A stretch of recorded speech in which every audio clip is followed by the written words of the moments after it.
Կոնկրետ Բագրատ Սրբազանի եւ Աչապահյանի պարագայում անձնական այս առումով, ասեմ, շատ տխուր ու շատ վատ հետևության եկա, որ սխալվել եմ, որ այդ մարդիկ մի ուղղության վրա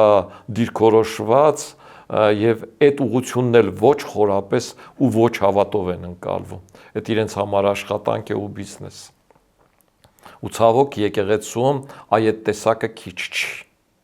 Այդ տեսակը քիչ չի, ովքեր ստալինյան ժամանակների, չգիտեմ ինչի հետ են համեմատում են, որ օրենքը պիտի լինի այդպեսին, երևի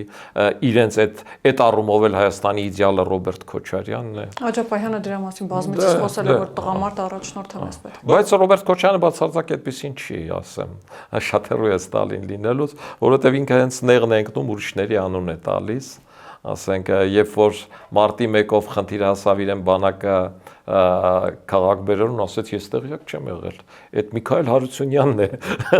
պաշտպանության նախարարը ինքն է մտցրել, այսինքն Հայաստանի Հանրապետության նախագահ այդ իրավիճակում տեղյակ չի եղել, որ Հայաստանի զորքերը պիտի իջնեն Երևան քաղաք ու միտինգ ցրեն։ Միանգամից այդ մարդուն փուրը տվեց ու այդպիսի դեպքեր բազմաթիվ են, այնպես որ այստեղ էլ է Աչապահյանը սխալվել։